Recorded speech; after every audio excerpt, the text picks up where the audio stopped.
Salut, bonsoir tout le monde. Ravi de vous retrouver pour ce troisième soir du challenge IA automatisation no code. Comment devenir indépendant financièrement grâce à ces trois nouvelles technologies. Voilà, c'est génial de se retrouver ce soir. Toujours la pêche, toujours autant d'énergie, toujours des super invités, toujours plein de valeurs, plein de choses à apprendre pendant ces 2 heures, voire un peu plus. Vous l'avez compris maintenant, pour ceux qui restent jusqu'au bout avec nous. Ce soir, déjà, j'espère que vous étiez avec nous pendant les 2 premiers soirs, puisqu'on a passé 2 soirées formidables, dimanche et lundi, avec nos invités. Hier soir, bien évidemment, avec Luc Julia. C'était exceptionnel, vraiment, d'avoir Luc avec nous. J'ai adoré ce moment. J'espère que vous l'avez aussi apprécié à sa juste valeur. Ce soir, on va encore avoir un invité très prestigieux. Je vais vous en dire quelques mots dans quelques instants. Il y a déjà plein de flammes dans le chat. Ça y est, vous avez compris, j'adore que tu aies des flammes dans le chat. Donc, ça fuse de partout. Vous allez être encore des milliers avec nous ce soir. Ça n'arrête pas. Ça grimpe, ça grimpe, ça grimpe. Il est 20h01, le temps que tout le monde nous rejoigne. C'est la folie pour ce challenge IA no code automatisation. J'espère que vous êtes comme moi, que vous en voulez encore. On a encore 3 soirs à passer ensemble pour cette fois-ci rentrer un peu plus dans le détail technique des outils no code IA automatisation. Et puis les 2 prochains jours, on va se concentrer plus sur la partie business de l'intelligence artificielle, en particulier comment je peux concrètement la déployer dans mon entreprise et pour quoi faire. Voilà, donc un gros programme. Ce soir, n'ayez pas peur, on va être un tout petit peu plus technique que les 2 premiers soirs, mais je vous garantis que vous allez tout comprendre, même si vous n'avez jamais utilisé ces outils. Ça va être clairement un des 5 soirs, le soir un petit peu plus technique aujourd'hui, mais encore une fois, vous verrez, vous allez normalement tout comprendre. Allez, on y va. Vous êtes combien? Vous êtes déjà plus de 3000, donc c'est absolument génial de vous avoir encore aussi nombreux en ce 3e soir. Vous êtes vraiment super motivés. Merci à tous. J'espère d'ailleurs que vous avez bien tous laissé vos petits messages également dans le Discord pour pouvoir bien évidemment participer au tirage au sort. Allez, c'est parti pour les slides. On y va. On va repasser une bonne soirée ensemble. C'est le jour numéro 3. D'ailleurs, il y a une petite erreur ici sur la slide. Je l'ai raté, mais c'est bien les slides du jour 3 cette fois-ci. Ne vous inquiétez pas, comme hier, on m'avait fait une petite surprise. On m'avait mis les slides de la veille. Comme les 2 premiers soirs, bien évidemment, on met, d'ailleurs, je vais le faire parce que moi, je ne l'ai pas fait, parce que sinon, je vais être dérangé encore plein de fois. On se met sur le mode ne pas déranger comme moi. On prend son petit verre d'eau, sa petite gourde, ses écouteurs et on est prêt à passer 2 heures ensemble pour apprendre plein de choses encore ce soir. Qu'est-ce que vous allez découvrir? Ce soir, on va travailler sur les premières automatisations, celles qu'on va faire encore plus vite qu'un développeur. Et c'est ça qui est absolument génial, c'est d'aller très rapidement dans la mise en œuvre de l'ensemble de ces outils. Demain, on verra les secrets pour rendre un business autonome et scalable. Donc, on sera vraiment dans la partie business demain. Et jeudi, on verra comment scaler, comment faire comme Allegria, passer de 0 à 16 millions d'euros en quelques années, quelques mois, pour pouvoir bien évidemment l'appliquer dans vos entreprises. Alors, ce soir, l'invité exceptionnel de ce challenge, rien que pour vous, ça sera mon ami Rassem Plazi. J'adore ce gars, la boîte qu'il est en train de construire, elle est incroyable. C'est un mec qui bosse, un mec qui bûche. Il va nous raconter tout ça et surtout, ce qui va nous intéresser, c'est comment il a transformé son entreprise grâce à l'IA, aux automatisations et au no-code. On en a parlé la première fois il y a 3 ans. Vous imaginez, c'était même avant l'arrivée de ChatGPT. Et je pense qu'on a beaucoup de choses à apprendre de son succès. Demain, encore un invité de marque, encore un invité exceptionnel. Vous pouvez le voir régulièrement sur BFM TV. Fred Mazella, le fondateur de Blablacar. Demain, on s'attachera un peu plus à un autre sujet qui me tient à cœur aussi, qui est très important, bien évidemment. C'est l'IA for good. Comment est-ce qu'on peut utiliser aussi l'IA pour essayer de faire le bien dans le monde, faire des projets à impact. Et puis, bien évidemment, c'est quand on va faire de l'impact, on va aussi scaler l'impact. Et on en discutera demain avec Frédéric, puisqu'il est très impliqué sur des projets dans le domaine de l'environnement et du social en particulier.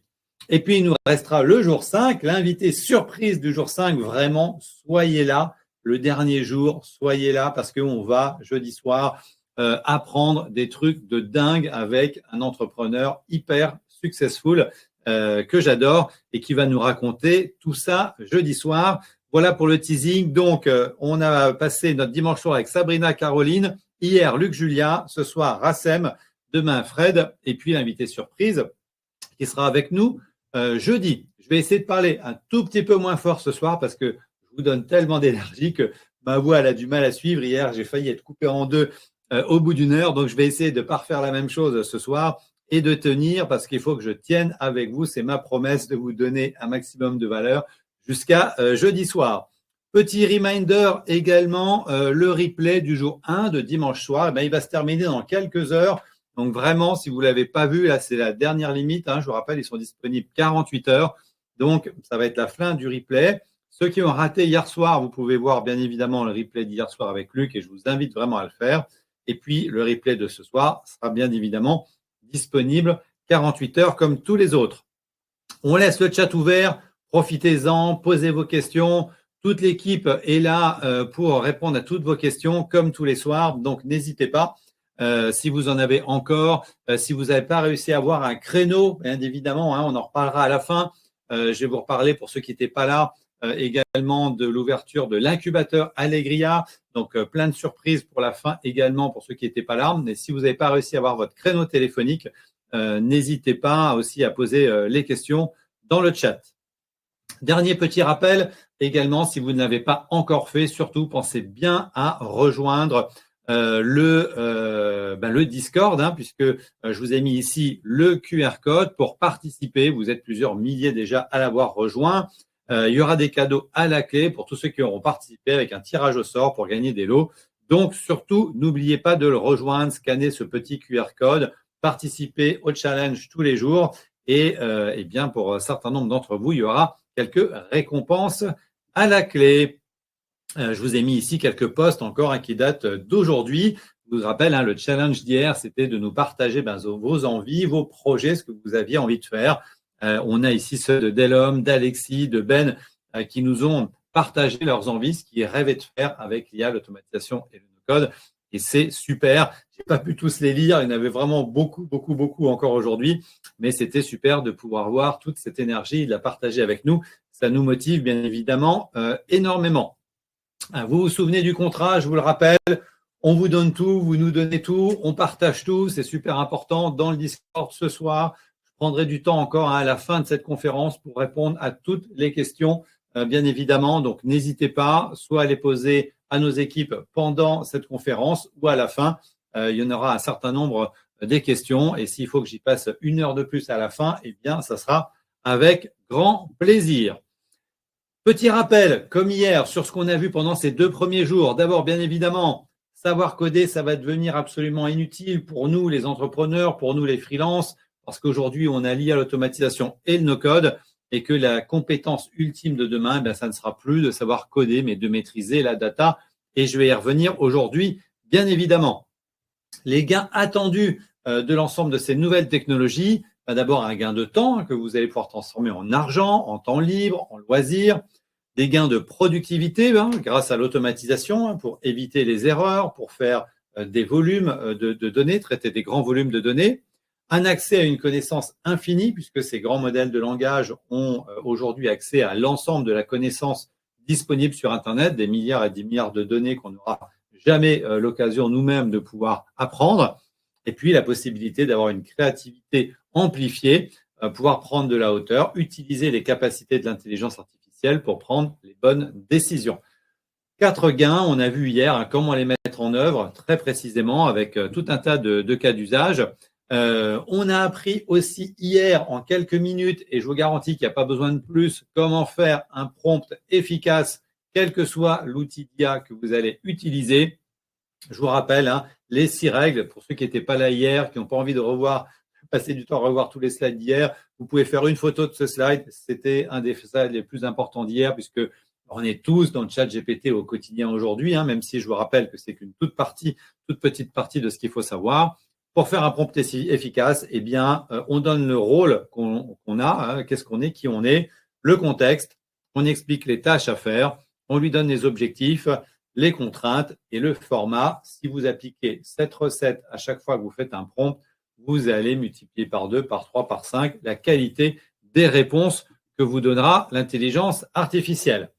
On l'a vu hier également, des milliers de cas d'usage sont aujourd'hui à votre portée. On va en voir encore des dizaines et des dizaines aujourd'hui, demain, après-demain, des tas d'exemples concrets avec nos invités, avec ce qu'on fait chez Allegria, avec ce qu'on fait chez nos clients. Donc, je vous rappelle ici quelques exemples de cas d'usage qui sont à votre portée, encore une fois, sans écrire une ligne de code. Tout ceci, c'est faisable pour quiconque décide de s'y mettre sérieusement. Et bien évidemment, le message aussi très important d'hier, ChatGPT, c'est très bien, c'est sympa, mais ce n'est pas scalable. On ne peut pas faire de la performance à l'échelle avec ChatGPT. Donc, ça ne sera jamais plus que quelques pourcents des usages de l'IA que vous devriez être en mesure de faire demain. Pour pouvoir y arriver, eh bien, il faut réussir à variabiliser un prompt, donc de pouvoir mettre de l'intelligence artificielle dans un processus automatisé. Et je vous avais donné hier l'exemple de l'enquête de satisfaction qui parle à tout le monde. On peut soit faire analyser par le stagiaire, méthode, j'allais dire, historique ô combien. La méthode un peu plus moderne qui serait de copier-coller les réponses dans un chat GPT. On voit bien que ce n'est pas très efficace et on va vite atteindre la limite de la taille de ce qu'on peut donner à ChatGPT. Et la bonne manière qui est de connecter votre outil de formulaire d'enquête de satisfaction, Typeform, Google Form, avec une intelligence artificielle en utilisant Make, par exemple, qui va faire l'orchestration entre les deux outils. Et ça, encore une fois, c'est très, très simple à mettre en œuvre. Ça prend pas plus de 2 minutes chrono pour quelqu'un qui est formé sur le sujet.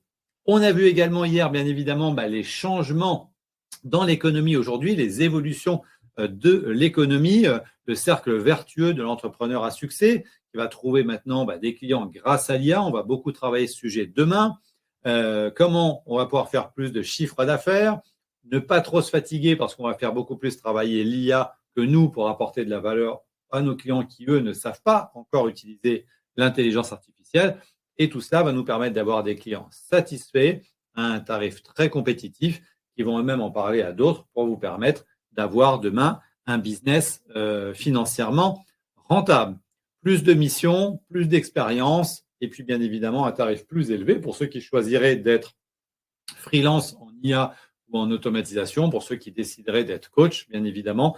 Plus vous allez avoir d'expérience, plus vous allez pouvoir facturer de manière chère. Dans le modèle d'agence, c'est exactement la même chose aussi. On verra d'ailleurs demain un petit peu plus en détail les différents modèles disponibles. Ce qu'on a vu hier soir aussi, c'est que dans les business models, il y avait 3 business models possibles que vous pouviez mettre en œuvre très rapidement. Le business model de la formation, qui n'est pas forcément celui qui rapporte le plus, mais qui est le plus facile et le plus rapide à mettre en œuvre. Celui du coaching, je vais accompagner mon client pour faire et je vais pouvoir du coup faire valoir mon expertise et me vendre un peu plus cher, ou je vais faire entièrement pour le client tout à sa place. Là, il va me confier l'intégralité de la mission et c'est là que je vais pouvoir bien évidemment facturer de manière le plus élevée possible. On a vu également hier les 10 grandes étapes clés pour lancer son business. Je ne vais pas revenir dans toutes ces étapes, vous les connaissez, mais aussi les 10 étapes clés pour scaler un business, puisque je vous rappelle qu'ici, dans ce challenge, on va parler aussi bien aux personnes qui sont employées dans une entreprise et qui souhaitent utiliser l'IA au quotidien pour grimper en compétences et être plus efficaces dans leur travail, qu'aux primo-entrepreneurs, les gens qui vont lancer un nouveau business, mais aussi aux chefs d'entreprise ou aux dirigeants qui ont déjà un business et qui souhaitent utiliser l'intelligence artificielle dans leur entreprise pour gagner en productivité. Et là, vous voyez que le parcours, il est à peu près aussi long, mais avec des étapes très différentes que quelqu'un qui lance un business. Enfin, on a vu hier aussi quelque chose de très important, c'est que l'intelligence artificielle va s'appliquer à 100% des entreprises, quelle que soit sa taille, et dans 100% des secteurs d'activité. Il n'y a pas un secteur qui ne sera pas impacté. Bien évidemment, il y en a qui vont être plus impactés que d'autres. Je pense aux avocats, je pense aux professions libérales, je pense aux centres d'appel. Ils sont plus impacté que quelqu'un qui travaille sur un chantier. Mais même les gens qui travaillent sur des chantiers aujourd'hui pourront avoir dans quelques temps de l'intelligence artificielle dans leur téléphone avec une caméra pour leur expliquer où est-ce qu'ils doivent poser une porte, par exemple, ou réaliser telle action sur un chantier ou telle réparation. Donc, tout le monde va être impacté par l'arrivée de l'intelligence artificielle.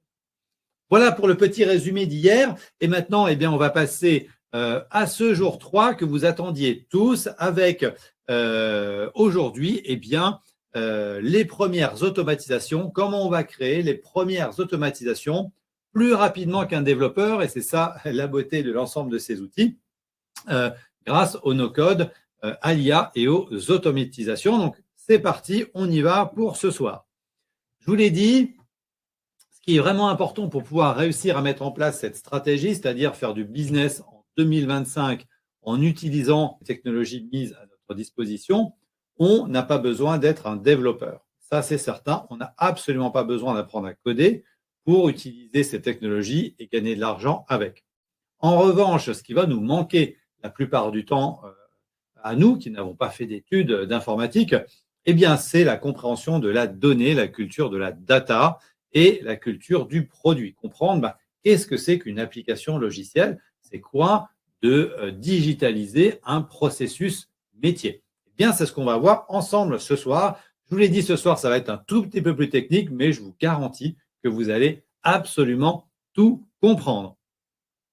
D'abord, avant de rentrer dans la technique, je voulais repréciser les 5 bonnes raisons pour lesquelles on doit impérativement apprendre à dompter les automatisations. Si je devais faire un parallèle avec Word, Excel, PowerPoint qu'on nous a tous appris, les automatisations, c'est un peu la partie Excel. C'est la partie la plus processée de l'ensemble des compétences qu'on doit savoir. L'intelligence artificielle, c'est plutôt Word parce qu'on va être dans la créativité. Les automatisations, c'est plutôt Excel. Donc, quelles sont ces 5 raisons? Eh bien, la première des raisons, c'est d'abord de gagner du temps sur les tâches répétitives.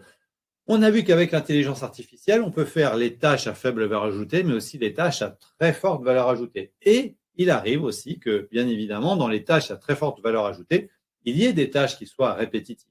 Par exemple, si vous travaillez comme un avocat, faire un contrat de qualité, c'est une tâche à très forte valeur ajoutée. Mais si c'est votre métier, vous allez en faire des dizaines et des centaines. Et donc, dans ce cadre-là, eh bien, c'est tout à fait intéressant de pouvoir utiliser l'ensemble de ces outils pour pouvoir gagner du temps. On rêve tous d'avoir une IA qui répond à notre place aux emails. C'est aujourd'hui possible, c'est accessible. On l'a mis en place chez Allegria. Deuxième raison, réduire les coûts et éviter les erreurs humaines. L'ensemble de ces tâches que l'on va confier à l'intelligence artificielle, même si elle n'est pas toujours parfaite, imaginons qu'elle ne réponde que parfaitement que dans 98 ou 99% des cas, mais elle est déjà bien souvent meilleure que nous, les humains. Si aujourd'hui on compare la capacité d'un radiologue à identifier une tumeur, par exemple, cancéreuse, eh bien le radiologue va avoir un taux de succès autour de 60-65%, 70% pour les meilleurs, là où l'intelligence artificielle va être à 90-95%. Elle ne sera peut-être pas parfaite, elle ne sera peut-être pas à 100%, mais elle va être bien meilleure que nous dans tout un tas de cas, surtout quand il y a beaucoup de choses à faire. Raison pour laquelle on va pouvoir intégrer l'intelligence artificielle dans nos outils de pilotage de business quotidien, comme l'outil de gestion de relations clients, comme l'outil comptable de facturation, et on va voir ça plus précisément tout à l'heure. La troisième raison, eh bien, c'est de mieux gérer la croissance et l'évolutivité. Quand on démarre un business, au début, on démarre petitement, et donc on n'a que quelques utilisateurs, quelques clients, mais ce qu'on veut, c'est en avoir des dizaines, puis des centaines, puis des milliers. Si au fur et à mesure que vous grandissez votre business, les coûts augmentent à la même vitesse, eh bien, vous n'aurez jamais de gain de productivité. Autant avoir un petit business bien rentable plutôt que de s'emmerder à avoir un gros business avec les grosses emmerdes. Vous savez, gros business, grosses emmerdes, petit business, petites emmerdes. Si c'est pour gagner la même chose à la fin, à quoi ça sert? Combien de fois j'ai entendu des commerçants, par exemple, me dire « Oh, ben, j'ai grandi, j'ai ouvert un deuxième, un troisième, un quatrième magasin, et à la fin, je donnais plus d'argent à mes salariés que ce que je gagnais moi, et avec 4 magasins, je gagnais moins d'argent, moi, entrepreneur, qu'avec un. Et bien, ça entraîne tout un tas d'entrepreneurs à la fin à ne même plus avoir envie de faire de la croissance et à finalement préférer rester petit tout seul avec leur business. Ça, il faut que ça change. C'est un contresens total. Des clients, il y en a partout. Si vous avez un bon produit, il n'y a pas de raison de ne pas avoir envie de grandir, d'accompagner et de proposer vos produits de qualité à tous vos clients. Et bien là, grâce à ces outils, vous allez pouvoir être dans un schéma de meilleure productivité quand vous allez grandir.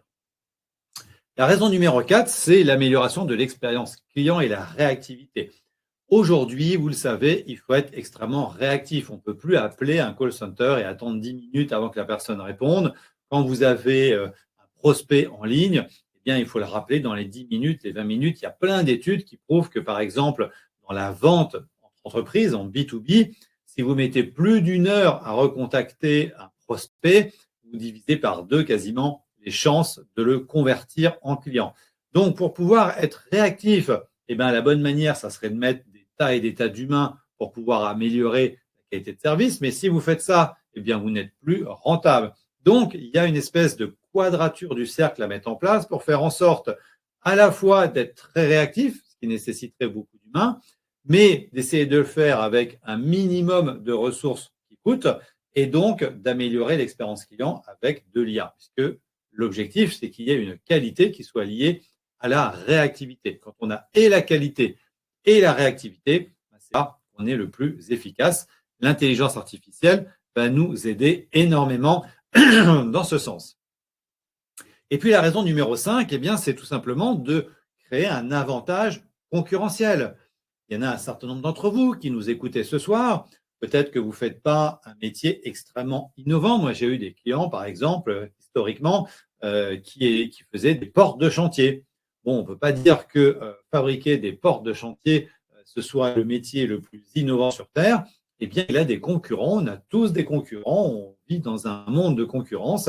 Eh bien, l'objectif, si vous êtes dans cette situation-là, c'est d'essayer en permanence de faire votre métier de la meilleure façon pour avoir des prix plus compétitifs tout en continuant à gagner de l'argent. Je pense par exemple à des métiers très compétitifs comme le transport routier.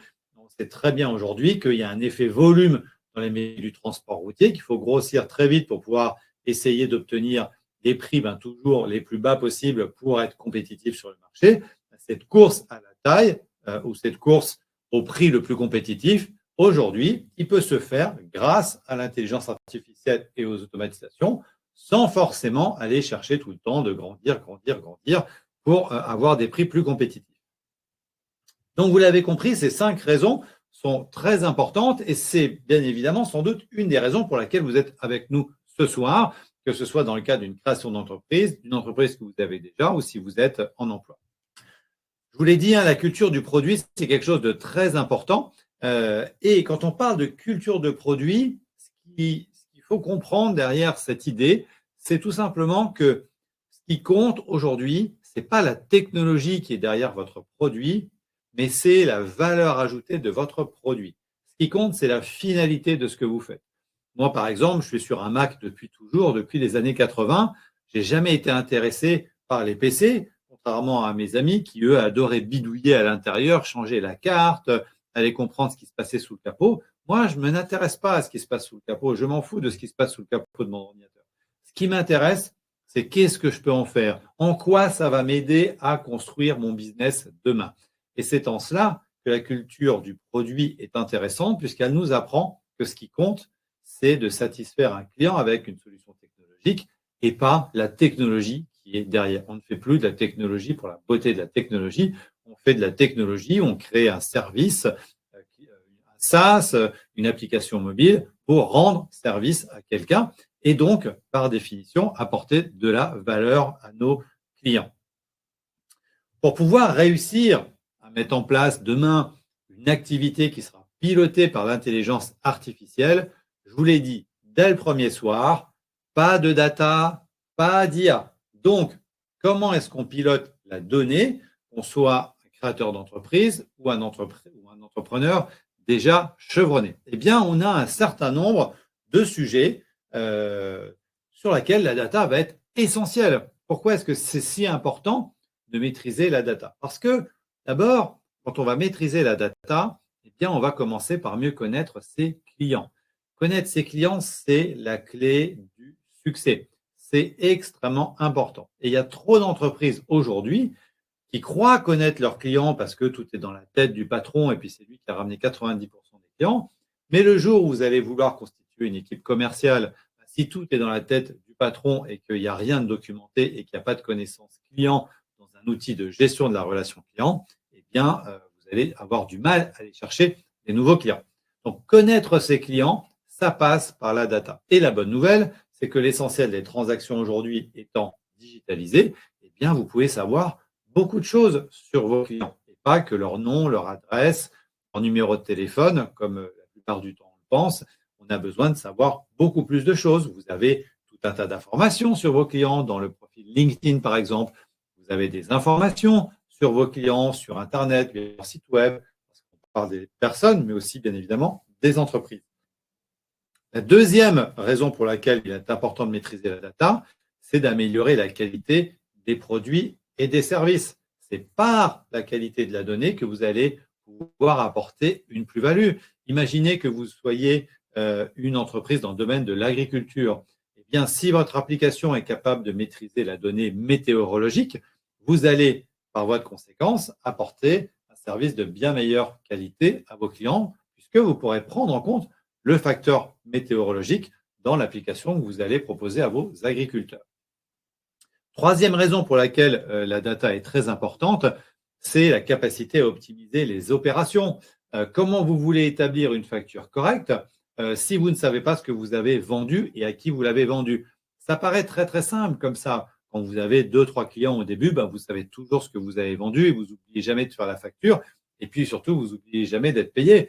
Mais quand vous commencez à avoir des centaines de factures, des milliers de factures, des centaines de milliers de factures, on a vite fait de s'y perdre, de plus savoir qui on a facturé, qu'est-ce qu'on a facturé à qui. Et donc, la gestion des opérations, savoir où est le colis dans la chaîne logistique, est-ce qu'il a été distribué, est-ce que ça a été signé, est-ce que le contrat a été signé, est-ce que mes collaborateurs ont pris leur congé. Toutes les opérations aujourd'hui d'une entreprise sont pour la plupart digitalisées.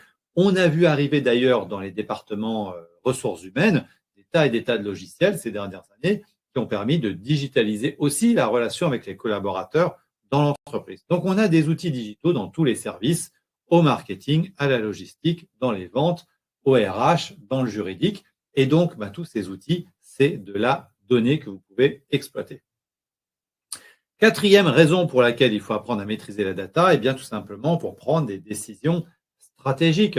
Comment est-ce que vous voulez prendre des décisions concernant votre entreprise si vous n'avez pas de tableau de bord, si vous n'avez pas de chiffres à analyser? Alors, je sais, beaucoup d'entre nous, on est un peu réfractaires aux chiffres, on n'est pas tous super matheux.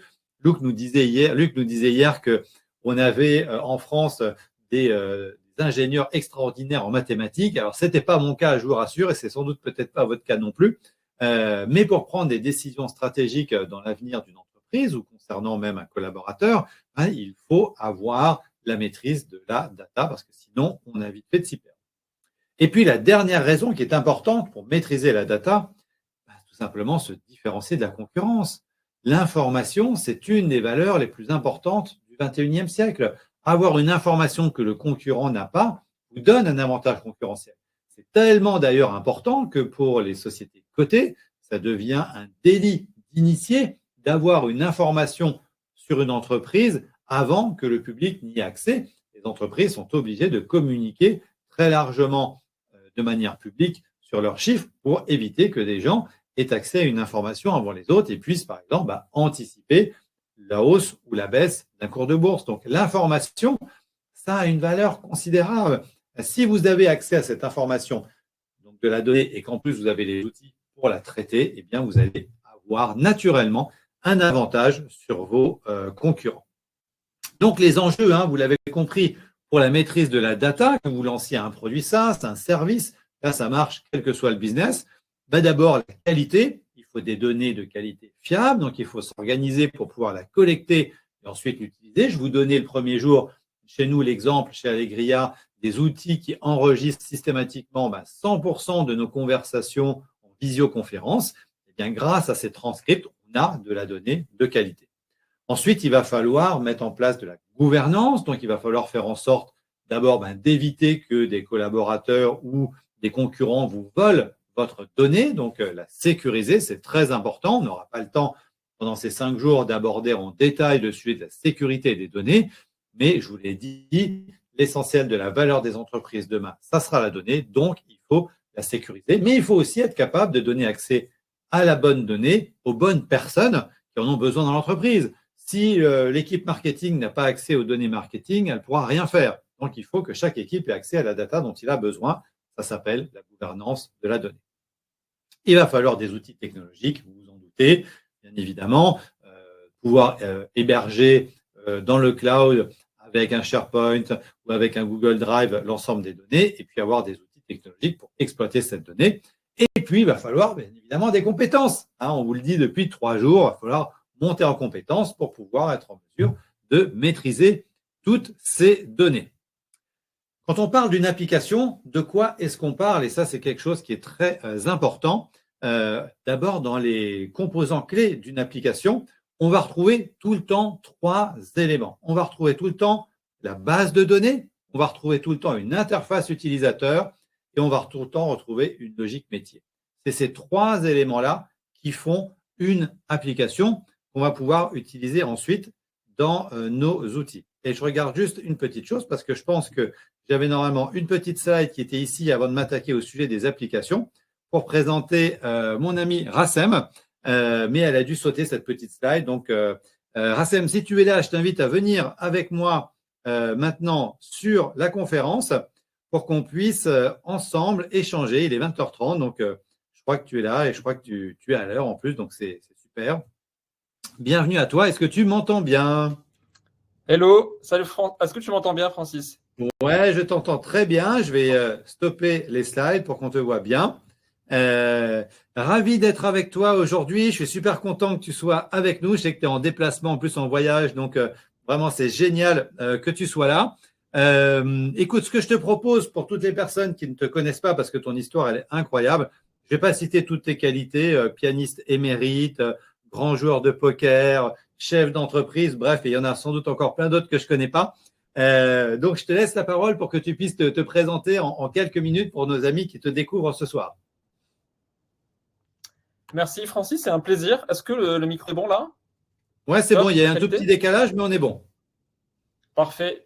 Ben, écoute, merci, je suis ravi d'être là. Je suis en aventure depuis un moment et je trouve que c'est hyper pertinent par rapport à toutes les tendances qu'on voit aujourd'hui et ça se confirme. Je connaissais ta thèse depuis le début. Donc, je suis ravi de faire partie de cet event et de parler d'un sujet qu'on connaît bien. Donc, moi, j'ai cofondé Legal Place, qui est une société qui permet aux Français de créer leur boîte très, très simplement. Le challenge, c'était qu'ils puissent le créer en cliquant sur quelques boutons et on sait à quel point l'administration française est complexe et le cadre légal. Donc, on a simplifié au max et aujourd'hui, un entrepreneur sur 10 en France se lance via Legal Place. C'est l'outil le plus utilisé pour créer sa boîte. Et depuis, on a lancé la partie comptabilité et la partie compte pro. Donc aujourd'hui, un entrepreneur qui se lance n'a pas besoin d'aller faire rendez-vous avec la banque, chercher un comptable, etc. Il peut tout avoir sur Legal Place. Et on est à peu près 200 personnes aujourd'hui, 210. J'ai levé un peu plus que 30 millions. Et ça nous a permis de développer toute cette technologie. On continue. Et en fait, l'IA, elle est centrale aujourd'hui parce que et je pense qu'on est une des boîtes françaises les plus poussées dans ça, qui ont vraiment. Je parle pas des boîtes qui se lancent en ayant une thèse IA, mais plutôt des boîtes qui ont déjà un certain nombre de clients et d'utilisateurs et qui mettent l'IA au cœur de leurs produits, parce que il se trouve qu'on a une chance énorme. Les LLM, donc la technologie dont on parle aujourd'hui de l'IA générative, est très très très pertinente pour le légal et le comptable. Parce que le légal et le comptable, c'est des informations hyper carrées, mais pas structurées. C'est du langage libre. Et l'algorithme, c'est du structuré. Et LLM fait un peu le lien entre les deux. Donc, il se trouve qu'à chaque fois que GPT sort une version, ils font un test sur le barreau, l'examen du barreau, et sur l'examen d'expert comptable avec le RIA, et ils disent qu'ils scorent dans les top 3%. Donc voilà, nous, on est en train d'essayer de construire l'agent français comptable. Et voilà, donc Legal Place existe depuis 2017. Avant, j'avais fait des études d'ingénieur. J'avais fait études piano aussi et j'ai choisi de faire business parce que c'était un peu moins risqué que Tu as piano. bien choisi, tu as bien choisi. J'ai fait un comparatif hier entre le nombre de musiciens professionnels et le salaire moyen des musiciens professionnels et des entrepreneurs. Je te garantis, il faut être entrepreneur, il ne faut pas faire musicien, il n'y a pas de doute. C'est vrai. Vu de ce point de vue-là, oui, tu as raison. Et donc, j'avais fait une première agence quand j'étais, une première boîte qui était une agence très simple quand j'étais étudiant pour m'autofinancer parce que j'avais pas de bourse et je venais de l'étranger. Et c'était là où on a eu notre premier contact parce que tu me l'as fait. Tu peux le raconter, tu peux le raconter. Et donc, on s'est recroisés dans des parties de poker. Et là, tu me dis, mais ton nom me dit quelque chose, on a déjà eu un contact ensemble. Et moi, je dis, je sais pas de quoi tu parles, vas-y, etc. Tu cherches, tu fouilles un jour dans tes emails d'une ancienne vie et tu trouves un mail de démarchage que je t'avais envoyé, soit via LinkedIn. Non, c'était par mail, c'est du cold emailing. Et c'était, je pense, en 2011 ou 2012, donc j'étais encore étudiant. Et je ciblais, je ne sais même pas quel type de boîte je ciblais, j'avais mes ciblages à l'époque. Et tu avais été cold emailé par moi. Et je pense que tu m'as ghosté. Donc, je te confirme, je ne t'avais pas répondu à l'époque. Et donc, c'était notre premier contact, mais on s'est souvenu de ça qu'après, quand on s'est revu dans une partie random de poker. Et donc, voilà pour le parcours. Ouais, super. Merci, Rassem. Parcours absolument formidable. Très belle boîte. Et puis, c'est aussi la preuve qu'on peut faire une start-up dans la durée. Tu as démarré en 2017, donc ça fait déjà 7 ans, 8 ans que tu as lancé la boîte. J'en profite pour faire un petit coucou à Michel de Guillermier s'il nous regarde ce soir, parce qu'il m'a parlé de toi il n'y a pas longtemps. Il m'a dit Legalplay, c'est la future licorne française. Il est ravi. Je crois qu'il est investisseur chez toi. Donc, il est ravi de son investissement. C'était super intéressant ce que tu disais, parce que bien évidemment, beaucoup des gens qui sont là avec nous ce soir se posent la question de lancer leur business demain avec l'intelligence artificielle. Toi qui as à fond dedans au quotidien dans ta boîte, c'est quoi les opportunités business que tu vois aujourd'hui avec l'intelligence artificielle? Si tu devais relancer une boîte là demain et que tu allais t'inscrire sur Legal Place pour la lancer, qu'est-ce que ce serait le business que tu ferais aujourd'hui? Écoute, c'est une très bonne question. Je pense qu'une approche à ça, déjà une information pour ceux qui nous écoutent, les levées de fonds aujourd'hui en tech sont vraiment concentrées majoritairement sur l'IA. J'ai parlé avec des investisseurs pros que je connais qui sont entre Paris et Londres, et ils me disent qu'à Londres, on lève avec de belles valos, etc. Mais en IA, et je dis, mais les boîtes IA, c'est quoi les valos? Ils me disent, les boîtes non IA, ils me disent, les boîtes non IA ne lèvent pas. Et donc, en fait, c'est assez choquant, mais aujourd'hui, dans la place Londres et la place même Amérique, il y a de plus en plus une concentration des investissements uniquement sur les boîtes qui ont un. Donc, en fait, il y a vraiment ce récit qui est là dans la tête de la communauté d'investisseurs qui dit que c'est la nouvelle vague comme celle d'Internet. On est dans un truc où c'est vraiment complètement vierge, c'est vide. La quantité d'opportunités gigantesques comme c'était avec Internet et avec le mobile après. Et c'est peut-être une vague plus grosse que ça, parce qu'éventuellement, elle rentre dans le monde physique, alors qu'Internet était resté quand même, à part Uber et Airbnb, mais c'était à la fin, il est resté quand même très dans l'information. Et là, on va avoir des choses qui vont entrer dans l'industrie, dans le truc physique, les services, etc. Donc, elle est peut-être plus grosse que Internet. Quand tu sais ça, en tant qu'investisseur, tu dis, OK, je ne vais rien regarder d'autre presque, en tout cas pour les plus extrêmes et les plus radicaux. Et d'ailleurs, Y Combinator font la même chose.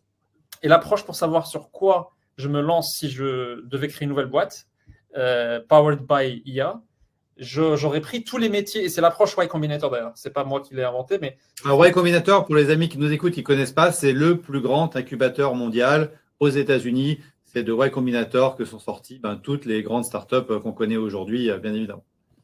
Ok, c'est ça. Et c'est Paul Graham qui a fondé ça, qui est un peu le ayatollah de la Silicon Valley, donc vraiment une place Airbnb, Stripe, tout ça, c'est des boîtes qui sont sorties de Y Combinator. Et donc, la thèse de Y Combinator aujourd'hui, c'est si tu veux rentrer chez nous, il faut que ton projet, ça soit, tu prends un métier à plus de 100 000 $ par an, donc un métier qui touche 100 000 $ par an, et tu l'automatises par LLM. Et si tu as une thèse comme ça, un projet comme ça, on te finance. Et donc, en fait, ça veut dire quoi? Ça veut dire que pourquoi 100 000 € ou dollars? Parce qu'en fait, ça veut dire que le marché existe déjà. Ça veut dire qu'il y a des gens qui sont payés 100 000 $ par an déjà. Aujourd'hui, il y a des métiers comme ça. Par exemple, la comptabilité, c'est un métier qui est payé peut-être pas 100 000, mais pour un associé dans un cabinet de compta, c'est sûr qu'il touche plus que 100 000.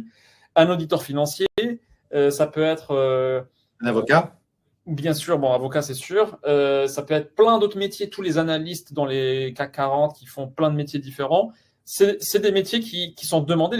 Ceux qui font des montages vidéo, pour parler de contenu, peut-être qu'ils ne touchent pas 100 000, mais ceux qui produisent une vidéo de A à Z, entre l'idéation, l'écriture et la vidéo, c'est sûr qu'ils vont toucher 100 000 et plus. Parfois, c'est des mecs qui touchent beaucoup plus. Et donc, ça veut dire que le marché existe, donc tu n'as pas à aller prouver ou prendre le risque de je lance une boîte dans un marché, je ne sais même pas s'il y a une demande ou pas. Donc, le product market fit, il est déjà là. La difficulté, elle est uniquement technique. Et c'est de dire, OK, j'isole ce métier que peut-être je connais bien d'ailleurs. Donc, moi, j'aurais pris un métier où je peux soit moi bien connaître, soit je sens qu'il y a un potentiel énorme et je m'entoure avec un associé qui connaît bien le métier. Et c'est moi qui vais faire la partie LLM, promptage, etc. Après, il ne faut pas négliger, on va en parler après de la complexité, parce que nous, on fait ça chez LegalPlace. Je suis en train de décrire par hasard, il se trouve que c'est ce qu'on fait. Mais j'aurais fait exactement ça. J'aurais pris vraiment, par exemple, ceux qui font de l'optimisation fiscale, ceux qui font de la gestion de patrimoine. Gestionnaire pas de patrimoine, j'allais te le dire, on est en train de développer là une IA pour un gestionnaire de patrimoine qui a vendu sa boîte parce qu'il a compris que ça allait tout changer. Et demain, on aura des agents IA pour gérer notre patrimoine et on n'aura plus besoin du banquier qui, allez, on va être gentil, il nous prend un peu de sous tous les ans, voire trop, pour faire finalement pas grand-chose de temps en temps. L'analyste McKinsey qui prend des rapports, qui paye une blinde pour ça, c'est sûr que ça va être mieux fait plus tard. Donc en fait, bien sûr, les développeurs, c'est un énorme métier. Les développeurs, ce ne sera pas complètement disparu, mais tu auras un assistant développeur qui fera des choses pour toi, le designer. Donc, chacun connaît les métiers qui sont autour de lui dans sa vie perso, dans sa vie pro, pardon, et peut se dire, OK, vu que c'est un métier qui est demandé, je vais LLMiser ce truc-là. Donc, c'est comme ça que j'aurais fait aujourd'hui. Alors, c'est exactement la thèse qu'on défend auprès de tous nos amis qui sont avec nous ce soir. C'est la combinaison d'une expertise métier qui est très importante pour construire quelque chose de viable, de la data, parce que sans data, tu ne fais pas d'intelligence artificielle efficace, et puis les bons outils pour te permettre d'y arriver. Si tu as tout ça avec l'esprit entrepreneurial, les opportunités, elles sont absolument dingues aujourd'hui dans tous les sujets. Deux petites questions très rapidement. Alors, expliquer le LLM. Donc, le LLM, c'est le Large Language Model. C'est les technologies qui sont derrière tous les modèles d'IA génératifs qu'on utilise aujourd'hui. Donc, je précise parce qu'on nous a posé la question et on nous a redemandé le nom du fondateur de Y Combinator. Si tu peux redonner, parce qu'il y a des gens qui sont très intéressés pour aller voir ce qu'il fait. C'est mieux que d'autres gourous français qui se sont exilés à Dubaï. Je ne citerai pas de nom. Celui-là, c'est un vrai. Et je vous invite vraiment à regarder ce qu'il fait parce qu'il est absolument incroyable. Et ce que fait le Y Combinator depuis des années, c'est incroyable. J'ai moi-même investi dans un certain nombre de sociétés qui sont sorties du Y Combinator et qui sont des très beaux succès. Donc, vraiment, ça reste une référence mondiale, ce qu'ils font. Et c'est toujours un peu la boussole de l'innovation aujourd'hui. Dis-moi, Rassem, dans tous les clients que tu accompagnes aujourd'hui, on voit l'explosion de l'entrepreneuriat en France. On voit l'explosion du statut d'auto-entrepreneur. Beaucoup de gens se lancent avec ce statut-là. Nous, ce soir, on lance l'incubateur Allegria pour accompagner toutes ces personnes qui ont envie de se lancer grâce à l'IA et devenir financièrement indépendants. Qu'est-ce que tu recommandes aujourd'hui en France? Là, tu as envie de te lancer en France demain, tu n'as pas beaucoup d'argent. C'est quoi le statut idéal? Qu'est-ce que tu conseilles de faire sur LegalPlace pour lancer ton activité? Bon, déjà, pour moi, si quelqu'un cherche du boulot aujourd'hui ou même veut lancer une boîte et qu'il est perdu, il ne sait pas quoi faire, je pense que si tu n'as aucune idée de ce que tu dois faire, la seule chose que tu devrais faire, c'est commencer à jouer avec les LLM. Donc, il y a des gens qui me demandent c'est quoi LLM, Large Language Model, on l'a dit, c'est la technologie qui est en dessous de OpenAI, de Claude, de Mistral, de toutes ces technologies dont vous entendez parler, c'est leur marque. Mais on appelle ça Large Language Model parce que c'est la nature de leur technologie. Et si tu n'as pas de boulot, tu n'as pas de qualification, tu as été remplacé par une IA, je ne sais pas, ou autre, juste commence à jouer tous les jours avec ChatGPT, version gratuite, version n'importe, et tu vas avoir des idées. En faisant ça, tu vas te dire, OK, waouh, je n'avais pas vu ça comme ça, je ne savais pas qu'on pouvait faire ça. Et petit à petit, tu vas commencer à connecter les points dans ta tête et avoir des idées. Alors, on n'est pas là pour remplacer des humains et les rendre obsolètes, parce que ça va créer sans doute plus de boulot, cette vague-là, que des boulots qu'elle va tuer. Et je suis sûr que si quelqu'un joue pendant 1 semaine, 2 semaines avec OpenAI, ça va déjà ouvrir un nombre de perspectives énormes pour cette personne. Ensuite, comment gagner de l'argent avec ça d'un point de vue juridique? C'est très simple. Tu peux créer très vite une micro-entreprise si tu ne veux pas te prendre du tout la tête et ensuite tu optimises. Il se trouve que ce n'est pas le meilleur format pour l'optimisation. Donc, quand tu commences à faire du vrai chiffre d'affaires, il va falloir passer sans doute sur une SASU ou une EURL selon beaucoup de paramètres. Mais c'est des paramètres qu'on explique sur Legal Place. Mais micro-entreprise, ça peut te permettre de ne pas te prendre la tête de facturer très rapidement et de commencer vraiment à faire des prestations pour des gens qui en ont besoin. Peut-être on conseille au début parce que tu n'as pas de produit. Donc, tu peux faire du conseil en créant des LLM pour des cabinets de conseil, des cabinets d'expertise, des machins. Tu peux voir des business et leur proposer de faire ça en prestataire. Et soit là, tu commences à demander et augmenter tes tarifs et tu deviens un vrai freelance et tu passeras en mode SASU parce que c'est beaucoup mieux pour toi. Surtout si tu as le chômage, tu ne devrais même pas prendre micro-entreprise. Si tu as le chômage, tu devrais directement commencer par une SASU parce que ça te permet de continuer à toucher le chômage tout en facturant via ta SASU. Et c'est ça le gros avantage pour ceux qui ont le chômage, qui, rappelons-le, c'est un des plus grands financeurs d'entrepreneurs en France. Donc, il y a des exactement ce que j'allais dire. Exactement, magique. Ouais, je pense que c'est très important de le rappeler parce qu'on se flagelle beaucoup en France sur l'entrepreneuriat. Mais aujourd'hui, quelqu'un qui est au chômage, il va pouvoir lancer sa boîte et continuer à être au chômage pendant 12, 15 mois, voire un peu plus pour certains. C'est quand même un énorme bénéfice. À moi, tous les gens que je vois aujourd'hui lancer des boîtes, ils ont tous été au chômage avant. Ils ont quand même énormément été aidés financièrement dans cette phase-là. C'est le seul pays au monde où on a ça. Moi, j'ai aucun problème avec les gens qui sont au chômage, mais j'adore ceux qui lancent leur boîte en étant au chômage parce que c'est quand même plus sympa que de partir faire un tour du monde avec ton allocation chômage et être en vacances. Donc ça, c'est quand même cool. Et on a aujourd'hui, c'est vrai, il faut le dire aussi, des statuts depuis maintenant quelques années, une administration qui va très vite. Demain, tu as envie de te lancer pour devenir coach en IA, pour devenir formateur en IA, pour devenir freelance en IA. Il faut combien de temps en France, là, sur Legal Place, je veux démarrer demain, combien de temps ça prend pour monter ma boîte? Si tu n'as pas du tout de chômage, tu veux une micro-entreprise, ça prend très très vite, c'est peut-être 2 jours, je dirais, 2-3 jours, mais ça dépend des administrations de où tu es. Si tu veux créer une SASU parce que tu as le chômage, là, il faut compter plus, peut-être une semaine, un peu plus si jamais tu n'as pas tous les documents et tu dois aller les chercher et tout. Mais il faut se dire que tu peux facturer avant même que la boîte soit créée. Et tu peux Donc, tu n'attends plus. Dès demain, tu veux te lancer, tu peux commencer à facturer. Tu as ta boîte qui est en cours de création sur Legal Place et tu veux commencer à facturer demain. C'est quand même incroyable. Je pense qu'il y a beaucoup de gens qui se disent encore dans la tête que c'est compliqué de monter une boîte. Avec un service comme le tien et les réformes qu'on a eues depuis 10 ans, aujourd'hui, il n'y a plus de barrière. On peut tous créer sa boîte. Il n'y a aucune barrière, vraiment. Nous, aujourd'hui, on a simplifié pour que ça soit, tu glisses, tu déposes tes pièces et tu remplis le nom de ta boîte, le capital, et tu es guidé. Et tu ne parles à aucune administration, tu parles à aucun bureaucrate, etc. Après, ce qui est magique, c'est que tu peux facturer avant qu'elle soit finie de te créer et tu peux aussi engager des dépenses qui vont être prises en charge par ta boîte après. Donc, tu les avances de ta poche, mais après, c'est la boîte qui les prend en charge, elle te les rembourse. Donc, en fait, tu peux commencer à opérer bien avant. Donc, il y a des gens qui viennent nous voir en disant « Je suis très pressé, j'ai mon client, je viens de le signer ». Et quand ils signent le client, c'est que là, quand ils disent oralement le client, c'est que là qu'ils vont commencer à créer leur boîte. Comme ça, ils n'engagent pas des frais de création de boîte. C'est pas grave. Donc, ils sont un peu stressés en mode si je le facture pas, je vais le perdre. Et ben, tu peux faire une facture et tu écris en cours de constitution à la place du CABIS, à la place du SIRET.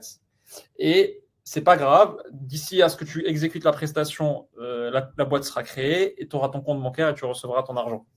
Et un email suffit d'engagement. Si le client s'engage par email, qui va te payer si tu réalises une presta, ça suffit, tu n'as pas besoin de contrat. En France, on est basé entre professionnels sur du droit privé qui n'a pas besoin d'être hyper formalisé. Un email entre professionnels est engageant. Donc, il faut faire gaffe à ce qu'on écrit par mail en tant que pro, parce que si on dit on va te payer ça si tu fais ça, on est engagé, il peut le prendre et le montrer à un juge et il va gagner. Mais ça veut dire que toi aussi… Oui, ça parfois. Tout le monde croit qu'il faut des contrats, des machins, des trucs. Mais la construction d'un contrat est souvent beaucoup plus légère que ce qu'on pense. Exactement. Et tu fais bien de le rappeler. Il y a une question qu'on se pose aussi très souvent quand on veut monter sa boîte, c'est la question du capital. Alors moi, je n'ai pas de capital, j'ai 100 euros, 1000 euros. Est-ce que je peux devenir formateur en IA avec 100 euros de capital pour construire ma boîte? Combien ça coûte? Combien il faut que je mette pour créer ma boîte aujourd'hui? Assem, en passant par toi ou en se débrouillant tout seul d'ailleurs. Bon, déjà, un truc important à savoir, c'est que nous, on est en train de travailler sur une innovation cette année. J'espère qu'on va réussir à la sortir, mais on met la pression pour. C'est la création instantanée. Ce sera vraiment révolutionnaire en France. Il y a beaucoup de barrières technologiques et administratives qu'on doit craquer encore, mais on est très avancé et on veut que ça soit possible en France, comme dans des pays hyper avancés type Singapour, Lituanie, même l'Angleterre, pour que dans l'heure, elle soit créée. Donc ça, on ne peut pas en dire beaucoup plus maintenant. On va essayer de la lancer cette année. Ouais, et je vais être le premier à le savoir. Hein. Tu viens sur mon podcast pour en parler dès que c'est prêt. Hein. Avec plaisir, on l'annoncera. Et donc, aujourd'hui, qu'est-ce que ça coûte? Déjà, le capital social, tu peux être aussi bas que tu veux. Ça peut être un capital social d'1 € si tu veux. Mais il n'y a pas de barrière au capital social. Pas de barrière aujourd'hui en France via la SAS. Mais ça ne sert à rien forcément de mettre 1 € parce que de toute façon, ce n'est pas de l'argent que tu vas te dépenser. Cet argent-là, il va te libérer dans ta boîte et tu pourras l'utiliser. Donc, si tu as des dépenses à faire, et ben, si ces dépenses, c'est d'acheter ton Mac et que ça coûte 1 000 € ou 2 000 € aujourd'hui, ben, tu mets un capital de 2 000, tu vas le retrouver sur ton compte bancaire et tu achèteras ton Mac avec, quoi. Donc, ce n'est pas un vrai problème. Mais si tu n'as pas de cash, tu mets 1 € si tu veux. C'est juste, ça ne fait pas hyper sérieux quand quelqu'un te cherche sur Internet et trouve que ta boîte, elle a 1 € de capital. Mais 100, mais 200, mais 1000 si tu peux. Mais 1 €, c'est un peu bas. Mais tu peux le faire si tu veux et s'il n'y a pas de problème. Et en fait, ça coûte combien? Ça coûte aujourd'hui une centaine d'euros pour lancer sa boîte via LegalPlace, en gros. Donc, on a vraiment essayé de réduire au maximum. Alors, il y a des formules où si tu prends la comptabilité chez nous, c'est gratuit, etc. Mais si tu prends que la création de la société, c'est entre 100 et 150 € pour que ça soit le plus accessible et que même si tu as un side project parce que tu es salarié et tu veux te lancer en tant que prestat IA parce que tu passes par Allegria, ben, en fait, tu peux le faire sans que ça te coûte un bras, quoi. C'est ça un peu notre raison d'être. Et Rassem, on a avec nous là depuis dimanche soir 23 700 inscrits à ce challenge. Beaucoup vont vouloir monter leur boîte sur LegalPlace. Donc, le prix que tu nous as annoncé, c'est avant la réduction que tu vas faire, bien évidemment, à tous nos amis pour monter leur boîte sur LegalPlace. On est d'accord? J'avais pas prévu ça. Ils m'ont demandé hier. Ils m'ont dit, ah, il y a Rassem, est-ce qu'il nous fait une petite réduction? J'étais obligé de te poser la question. Oui, alors j'ai une réduction qui est la mienne, qui s'appelle Rassem 15. Donc, c'est vraiment mon prénom avec 15 et ça réduit de 15% toutes les prestations, même les modifications de boîte, les dissolutions de boîte. Donc, on peut l'écrire. Je ne sais pas si je peux la taper. C'est bon, je l'ai passé. Rassem 15. Voilà, exactement. Je l'ai mise. Donc, voilà pour tout le monde. N'hésitez pas. Ouais, c'est génial. Merci beaucoup, Rassem. C'est vraiment incroyable de t'avoir avec nous ce soir. Dis-moi si tu devais aujourd'hui me partager peut-être l'expérience la plus incroyable que tu as eue avec l'IA. Déjà, toi, au quotidien, comment tu l'utilises? Comment ça a changé ton travail en tant que chef d'entreprise au quotidien? Et c'est quoi le cas d'usage le plus dingue que tu as vu ces derniers mois avec l'IA qui t'a vraiment bluffé? En fait, il y en a plusieurs qui m'ont vraiment bluffé. Il y en a un qu'on a fait chez nous. C'est qu'avant, quand tu faisais ta comptabilité, tu devais dire au comptable, donner des factures pour chaque même les petites transactions de 10 balles, 20 balles, même un petit resto, pour que lui voit la TVA, parce que l'alcool TVA, c'est pas le même que la bouffe, etc. Et donc, nous, en fait, ce qu'on a réussi à faire, c'est que juste en branchant ta banque chez nous, en lisant les libellés de transactions, donc tu as, je sais pas, Carrefour courses, Carrefour essence, tu vois, énergie, etc. On va deviner c'est quoi la prestation que tu as achetée, avant même que tu mettes une facture.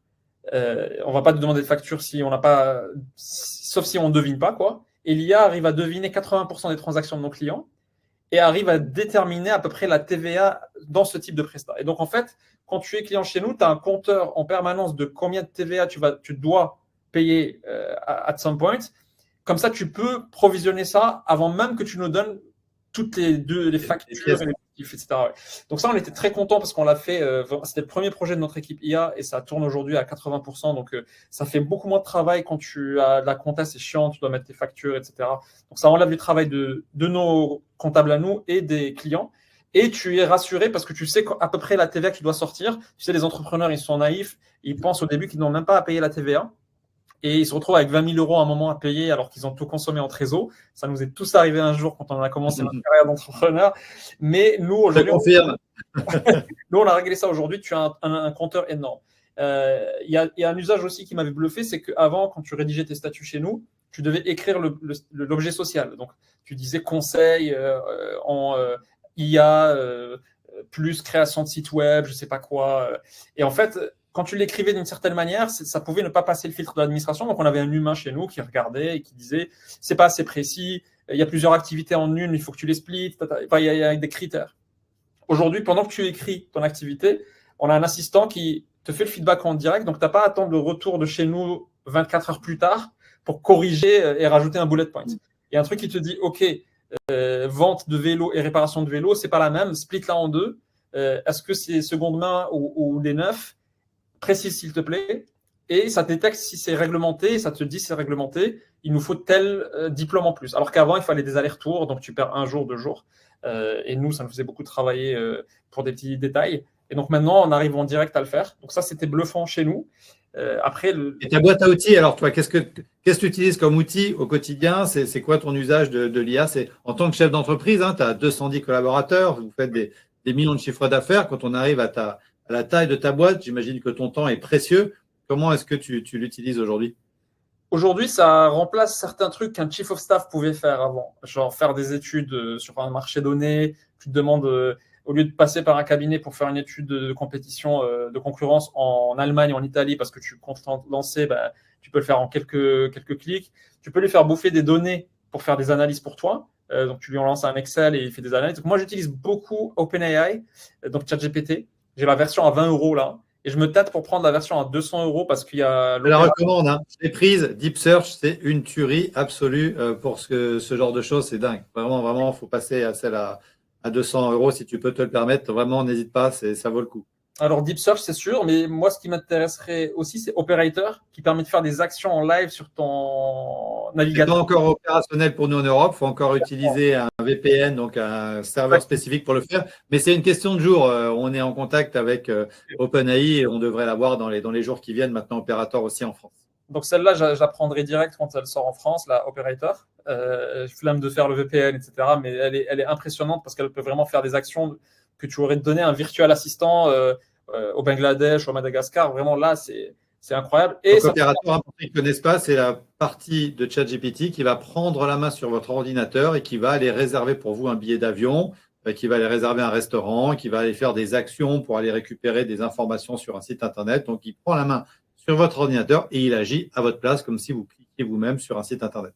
Il peut se loguer avec votre compte, il peut commenter à votre place vos commentaires Instagram, il peut aller répondre à des annonces Facebook, des annonces, il peut poster des annonces, il peut envoyer des emails. Donc vraiment, c'est comme Made, ou Make plutôt, pardon, Make, ouais, mais encore plus ouvert, quoi, donc encore plus impressionnant. Plus facile. Ouais, plus facile, il peut aller réserver. Et moi, ce qui m'a bluffé pour finir sur ça, donc moi, j'utilise qu'OpenAI aujourd'hui, mais notre CTO, Wassim, benchmark à chaque fois. Quand on veut nous appliquer sur des clients Legal Place, on benchmark à chaque fois, mais mon usage perso, je suis habitué, tu sais, c'est la force de l'habitude. Quand tu t'habitues à l'interface de OpenAI, moi, je discute avec lui, je dialogue avec lui avec le voice, là, et en marchant, tu sais, moi, je marche pour aller au bureau, ça me prend 1 heure, mais je le fais. Et avant, j'appelais des gens et maintenant, je parle avec GPT et parfois sur des questionnements et tu te rends compte, même parfois perso, en fait, tu vois, tu te rends compte que c'est une personne qui dialogue avec toi presque, sauf qu'elle a vraiment beaucoup de sens derrière. Donc, c'est bluffant. Et je pense que là où nous, on va faire un truc incroyable, c'est sur le conseil. Si on arrive à faire du conseil en compta, fiscalité, pour que tu saches, est-ce que tu peux acheter ta montre avec ta boîte, est-ce que tu peux inviter tes amis au resto. Ouais, est-ce que la voiture, il vaut mieux l'acheter par la boîte ou se payer par indemnité kilométrique, etc. Là, on teste des prototypes qui sont encore en bêta chez nous. Et ça, c'est vraiment encore plus bluffant parce que c'est de la qualité d'un vrai analyste qui fait pour toi des analyses de scénarios de fiscalité. Là, tu vas payer tant, là, tu vas payer tant, mais tel avantage, etc. Donc, c'est ce que j'ai pu voir de ce qu'on a utilisé, ça m'a bluffé. Je ne m'attendais pas à ce qu'on soit à ce niveau déjà, en fait. Tu es en train de devenir une boîte d'IA, en fait, clairement, quoi, de plus en plus. Hein.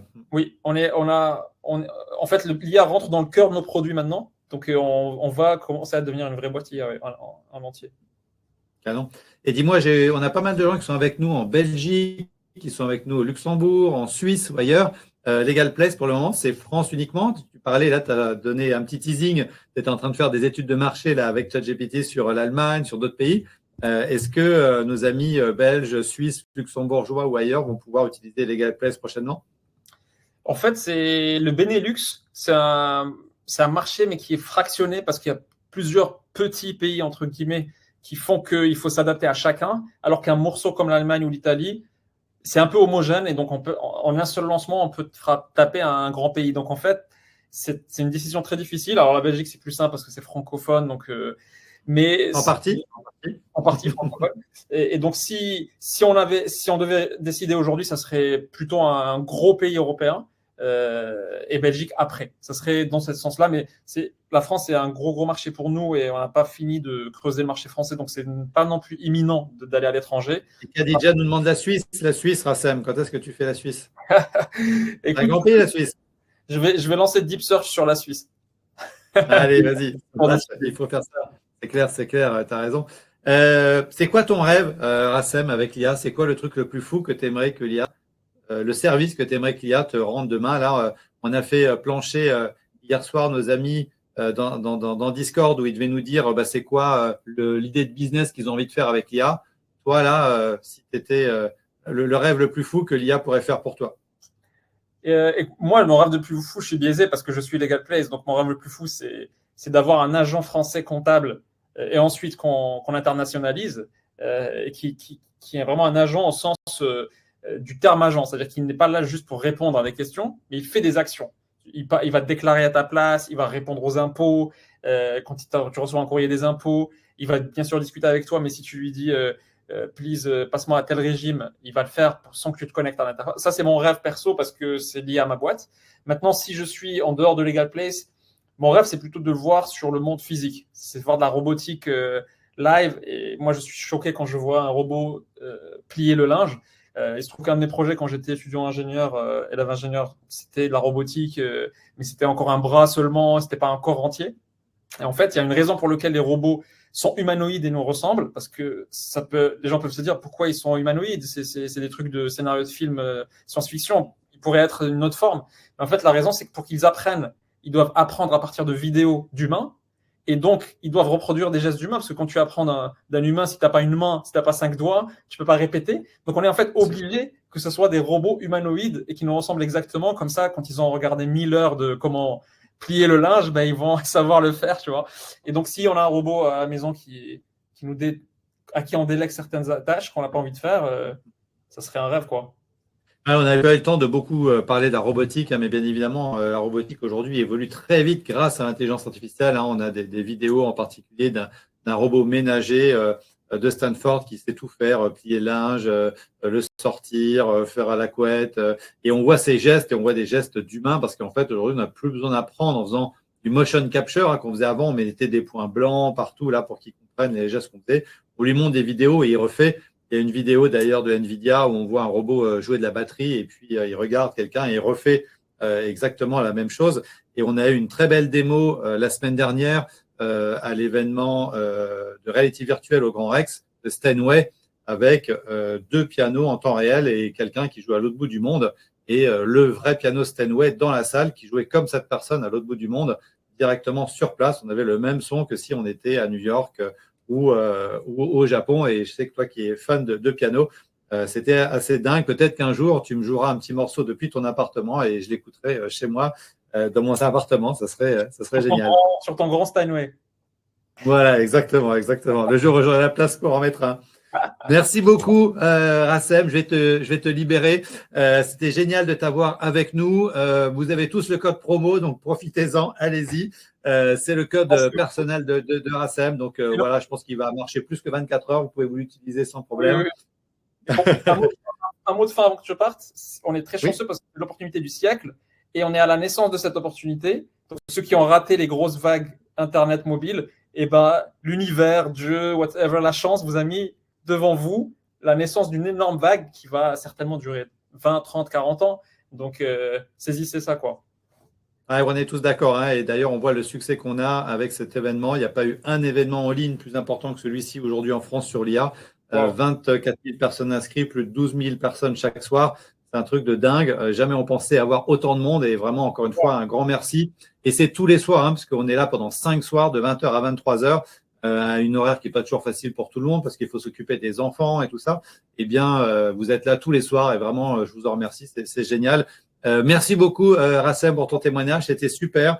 Bravo encore pour ta boîte. Malheureusement, j'ai pas pu investir à l'époque dans l'Egal Place, mais c'est pas grave. Je serai là pour la suivante quand tu auras vendu et que tu feras la prochaine. Tu es très jeune encore. Tu as plein de choses à faire. Merci à toi. Bonne soirée, bon voyage. Ciao, ciao. Waouh, encore une super interview, encore un super témoignage d'un top entrepreneur qui est vraiment au quotidien dans l'IA, qui a démarré maintenant il y a 7 ans, 200 personnes, des millions d'euros de chiffre d'affaires, un super outil. Je voulais vraiment l'avoir avec nous parce que pour tous ceux qui sont avec nous ce soir, qui auront envie de monter leur boîte, l'Egal Place, c'est un peu l'endroit où on va tous devoir passer pour monter notre structure, monter notre boîte. Pour tous ceux qui vont rejoindre l'incubateur, bien évidemment, on aura la chance. Alors, c'était pas préparé du tout les 15% de réduction et le code promo de Racem. Je vous garantis que je ne lui ai pas posé la question avant, mais c'était génial. Voilà, c'est un vrai businessman. Il avait déjà son petit code de prêt. Donc, c'était super. Mettez le feu encore là pour Racem si ça vous a plu. Dans le chatbot, je vais en profiter pour prendre un petit coup d'eau avant de relancer les slides, puisqu'on va nous repartir très rapidement dans nos slides parce qu'on a encore plein de choses à voir ce soir. Bon, il y a le feu, c'est que ça vous a plu. Désolé, on ne pouvait pas poser toutes les questions. J'ai vu qu'il y avait plein de questions encore, mais c'est pas grave. On aura sans doute l'occasion de le réinviter, Racem, dans un événement pour ceux qui nous rejoindront, qu'on organisera en ligne ou en physique d'ailleurs dans les prochaines semaines et dans les prochains mois. Allez, c'est reparti. Je vous renvoie les slides. On a encore plein de choses à apprendre ce soir. On n'est pas fatigué, on est en forme. On y va, start les slides. On reprend là où on s'était arrêté. Et j'étais en train de vous dire juste avant que ce soir, on allait rentrer un peu plus dans la technique, mais on va vraiment essayer de comprendre des éléments fondamentaux de la manière de faire des applications à l'heure de l'intelligence artificielle. Une application, vous savez, c'est ce qu'on va utiliser. C'est une application mobile, c'est une application métier, c'est tous ces logiciels. Une application, c'est un logiciel. Et derrière le terme logiciel, il peut y avoir beaucoup de choses. Ça va bien évidemment de l'application mobile, par exemple, pour faire une application de rencontre, mais c'est aussi des processus métiers qu'on va digitaliser, par exemple un processus d'achat dans une entreprise ou de la génération d'une facture. Donc, tous ces sujets nécessitent de mettre en place une application, une app, comme on dit aujourd'hui. Et dans une app, qu'est-ce qu'on va avoir? Eh bien, on va avoir toujours, tout le temps, ça c'est immuable, 3 briques. Quand je vous parle de la culture product, de comprendre qu'est-ce que c'est un produit digital que vous allez demain développer pour le compte d'un client si vous êtes freelance ou si vous développez votre propre outil, vous devez comprendre qu'un logiciel, c'est toujours composé de 3 briques. La première brique, c'est ce que vous voyez, c'est l'interface utilisateur. Vous êtes actuellement dans votre navigateur Internet. Le navigateur Internet, c'est un logiciel. Ce que vous voyez du navigateur Internet, c'est la partie interface. C'est ce qui va vous donner cette fameuse expérience utilisateur. Dans une interface, on va avoir 2 éléments, ce qu'on appelle l'UX et l'UI. L'UX pour la user experience, ça sera quasiment le seul mot en anglais de ce soir. La user experience pour l'expérience utilisateur. Où est-ce que je mets les boutons? Où est-ce que je mets mes menus? Et puis l'UI, l'interface graphique, qui, elle, va décider de la couleur des boutons, de la couleur du site ou de l'application que vous allez utiliser, du graphisme de l'application que vous allez utiliser. Donc, une interface qui va être composée d'une expérience utilisateur, l'UX, et d'une interface graphique, l'UI. Ça, c'est la partie visible de l'application que vous avez utilisée. Mais pour que ça fonctionne, une application, vous allez avoir besoin de 2 autres éléments. Une base de données, toujours une base de données. Par exemple, si vous avez une application qui est un formulaire en ligne, comme un Google Form par exemple, eh bien, la donnée que vos utilisateurs vont rentrer dans le formulaire en ligne, il faut bien qu'elle arrive quelque part, eh bien, elle va être stockée dans une base de données. Toute la data que va exploiter l'intelligence artificielle, elle va toujours être dans une base de données. Et puis, la 3e brique dont on a besoin, c'est ce qu'on appelle la logique métier. Par exemple, quand je rajoute un produit dans un devis, le logiciel va automatiquement appliquer un taux de TVA de 20% par exemple. Eh bien, cette logique métier, c'est un processus, ce sont des règles qui vont permettre de pouvoir réaliser l'application. remettons-nous dans le contexte d'hier. Je veux faire un système avec une intelligence artificielle de coaching, je veux de coaching sportif, donc j'ai des nouvelles personnes qui rejoignent mon école de sport, je suis coach sportif et je veux automatiquement envoyer un template de programme sportif spécialisé. Et bien, pour que l'intelligence artificielle soit en mesure de proposer un coaching personnalisé à mon client, eh bien, il va falloir que je lui donne à mon intelligence artificielle un certain nombre de règles. Et c'est là où vous vous souvenez, peut-être le premier jour, je vous avais fait un petit graphique qui expliquait que ce qui était important, c'est d'avoir une compétence métier, de maîtriser la data et les outils. Eh bien, ces règles de gestion, c'est là où vont se trouver tout simplement votre expertise métier. Moi, par exemple, je serais incapable de faire un programme de coaching sportif parce que je ne suis pas un coach sportif. Je ne connais pas les règles du coaching sportif. Je ne sais pas quels sont les enchaînements, par exemple, d'exercices qui sont les bons. Je ne sais pas forcément faire la différence entre un exercice qui va me faire travailler la musculation d'un exercice qui va me faire travailler le cardio. Est-ce qu'il faut que je commence par l'un ou par l'autre? Eh bien, tout ce savoir-faire métier, c'est ça que vous allez retrouver dans la logique métier d'une application. Ce sont les règles de gestion que vous allez mettre en place pour délivrer un service. Donc, quel que soit l'outil digital que vous allez faire demain, vous allez toujours avoir besoin d'une interface, d'une base de données et d'une logique métier. Et la beauté d'un outil comme Airtable, par exemple, on va en parler tout à l'heure, c'est qu'il intègre les trois en un. Et ça, c'est quand même super pratique. Pour rentrer plus en détail dans chacun de ces trois éléments, je vais vous donner quelques informations sur c'est quoi l'interface. Bien, l'interface, donc on l'a vu, c'est ce que voit l'utilisateur. Elle va permettre trois choses principalement. D'abord, elle va permettre d'avoir une interaction avec la donnée. J'envoie, par exemple, un devis à quelqu'un, il doit signer ce devis et me payer. Et bien, dans l'interface, je vais avoir un bouton de signature et un bouton qui permet de payer ma facture. Donc, les interactions, elles vont se situer entre la base de données et l'interface utilisateur.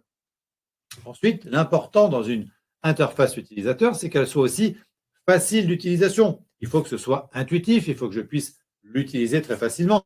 Combien de fois ça nous est arrivé de télécharger une application mobile sur le smartphone et de ne pas comprendre du tout comment ça marche? Parce que ça a été mal conçu au départ, parce que l'interface n'était pas claire, on ne sait pas où sont les boutons.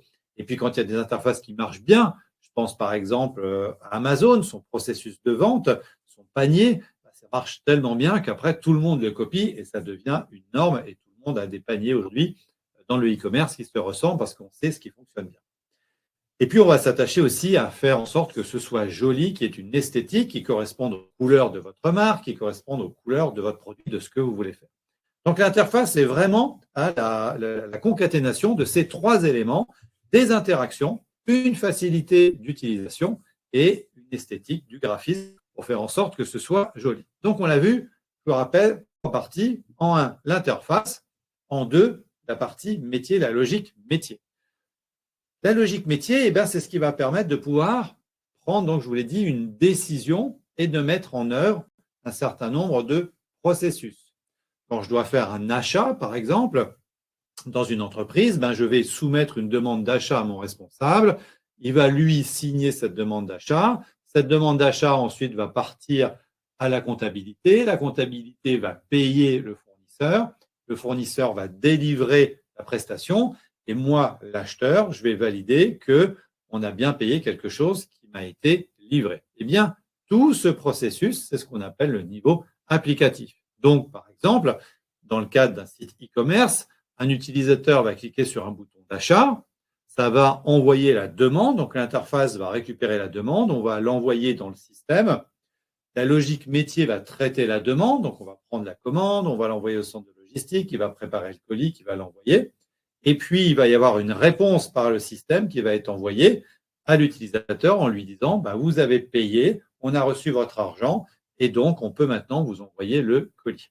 C'est cette logique-là qu'il est important de comprendre et sur lesquelles il va falloir se former parce que dans tout ce que vous allez faire demain, que vous allez accompagner une entreprise, par exemple en étant freelance ou quand vous allez lancer une entreprise, Mais la première chose que vous faites quand vous lancez une entreprise, c'est vous poser la question de savoir comment je vais délivrer mon client. Et la beauté, toute la beauté d'IA, on verra ça demain, c'est qu'une grande partie de ce que vous allez livrer demain à vos clients, ça peut être templétisé, ça peut être automatisé sans que vous n'ayez plus rien à faire. Si vous avez trouvé votre niche et vous savez exactement ce que vous faites, vous pouvez demander à l'IA de faire tout ça à votre place. Plus besoin de coder aujourd'hui pour mettre en place un processus métier. Ça se fait automatiquement. Troisième élément de mon application logicielle, je vous l'ai dit, les bases de données. À quoi sert une base de données? Eh bien d'abord, comme son nom l'indique, à stocker des données, de mettre dedans des produits, de mettre des clients, de mettre des commandes, de mettre des établissements, de mettre des collaborateurs, tous les éléments dont vous avez besoin pour faire votre business, vous allez pouvoir le mettre dans une base de données. Nous, par exemple, chez Allegria, tous les employés, la gestion du système d'information des ressources humaines est entièrement dans une base de données faite sans code qu'on a construite exactement comme on le souhaitait avec tous les éléments dont on avait besoin et je vous montrerai tout à l'heure à quoi ça ressemble.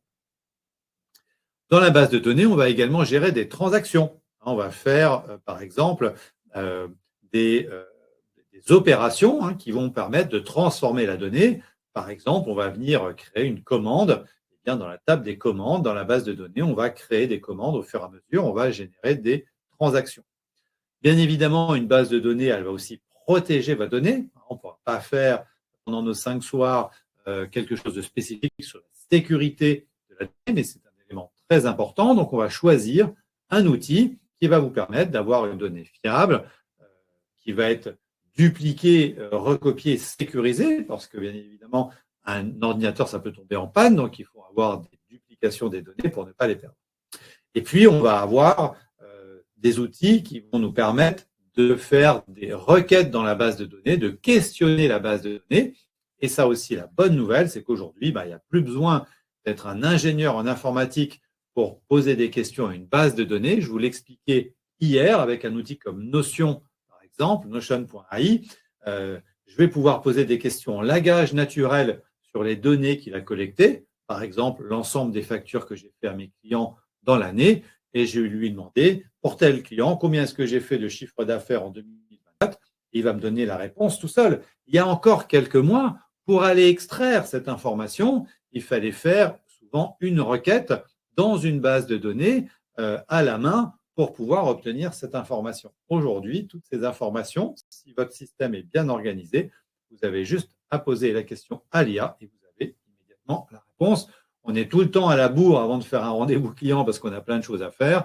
Et bien maintenant, avant d'aller à un rendez-vous client, 2 minutes avant, j'interroge mon intelligence artificielle sur qu'est-ce qu'on a fait avec ce client ces 6 derniers mois. Et quand j'arrive, il a l'impression que je sais tout sur lui, alors que j'ai juste posé la question à mon IA quelques minutes avant et que j'avais bien évidemment tout oublié parce qu'on a plus de des centaines de clients chez Allegria et je ne peux pas tous les connaître. Vous imaginez bien. Donc, la base de données, ça va vraiment être l'élément qui va faire le lien entre la logique métier et l'interface utilisateur pour sécuriser, garder l'ensemble des informations, des transactions dont vous avez besoin pour faire votre business. Je vous ai mis ici une petite copie d'écran d'une base de données dans Airtable. S'il y a un outil à utiliser pour commencer à faire des bases de données aujourd'hui, c'est clairement Airtable. C'est le plus simple. Vous le voyez, ça ressemble quand même farouchement à une feuille Excel, sauf que cette fois-ci, c'est une vraie base de données avec des tables, avec des champs, avec des enregistrements qui font toute la différence. Pour être très simple ce soir, et que vous compreniez toute la différence entre Excel et une base de données, ce qu'il faut savoir, c'est que dans Excel, chaque cellule dans votre feuille Excel est indépendante, est autonome. Elle n'est pas reliée à sa cellule de droite ou à sa cellule de gauche. Même si on fait tous des pseudo-bases de données dans Excel, où on essaye avec des colonnes et des filtres de faire des pseudo-bases de données, chaque cellule reste indépendante dans Excel. Quand on est dans un outil de base de données comme Airtable, toutes les informations qui sont unies sont un enregistrement, ils sont rattachés à une condition. Par exemple, si je fais une table comme je l'ai fait avec ma cave à vin, parce que ça a été mon premier usage, essayer d'avoir des usages fun et sympas qui vous plaisent. Je vous l'ai dit avant, moi j'avais ma cave à vin sur Excel, aujourd'hui elle est sur Airtable. Eh bien, chaque ligne correspond à une bouteille de vin, et pour chaque bouteille de vin, je vais avoir le nom du domaine, le nom du vigneron, l'année de la bouteille, le cépage, les accords mets vins, toutes les informations qui correspondent à cette bouteille précisément sur une ligne. Et ça fait bien évidemment toute la différence dans la capacité à pouvoir traiter de la data. Donc, on ne pourra pas ce soir malheureusement faire un cours complet sur l'usage d'Airtable, mais sachez que c'est un outil très facile à prendre en main, qu'il est accessible pour tout le monde. Moi, je fais régulièrement des formations à des personnes de 50, 60 ans et plus, des chefs d'entreprise qui n'ont vraiment jamais mis la main dans ce genre d'outils et qui arrivent en quelques minutes, quelques heures à faire leur première base de données, à faire des automatisations, à faire des formulaires en ligne, à faire des sites web grâce à ce type d'outils. Donc vraiment, faites-moi confiance. En y passant un peu de temps, c'est vraiment accessible à tout le monde. Et c'est ce genre d'outils qui vont vous donner accès à toute la puissance de l'intelligence artificielle, puisque aujourd'hui, dans Airtable, l'intelligence artificielle est directement intégrée. Vous pouvez faire directement dans Airtable, par exemple, de l'analyse de sentiments sur l'ensemble des questionnaires dont je vous parlais un peu avant. Donc, l'intégration de l'IA dans ces outils, ça change complètement la manière de les utiliser. Je vais y arriver. Quand on est dans cette architecture qu'on appelle une architecture de 3 niveaux, c'est-à-dire interface, base de données, logique, métier, on a besoin de faire 4 choses et pas plus. Qu'est-ce qu'on a besoin de faire dans une base de données? On a besoin d'écrire de la donnée. Par exemple, j'ai une nouvelle commande, cette commande, elle va venir alimenter ma base de données des commandes. J'ai écrit une nouvelle commande dans ma base de données. Première fonction. Deuxième fonction dont on a besoin de lire les informations qui sont dans cette base de données. Quand je reviens une semaine après pour découvrir les commandes de la semaine précédente, je lis tout simplement les commandes qui sont dans ma base de données. Je dois être capable de lire le R, read en anglais, de lire les bases de données. Je vais aussi avoir besoin de faire des updates des informations qui sont dans ma base de données, des mises à jour en français. Pourquoi? Par exemple, si je suis mes commandes et que je veux savoir si elle a été livrée, je vais devoir changer le statut de ma commande du statut à livrer au statut livré. Pour faire ça, je vais mettre à jour mon enregistrement de commande.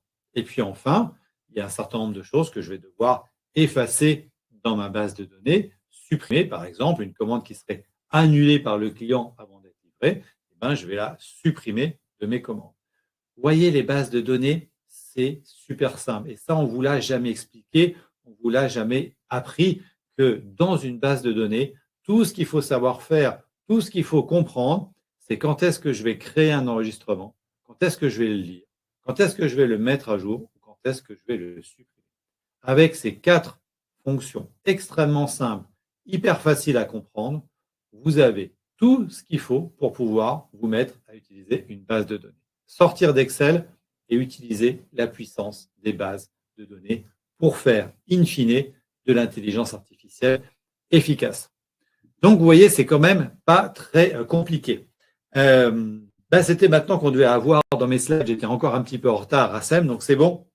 Maintenant, on peut continuer, on peut avancer.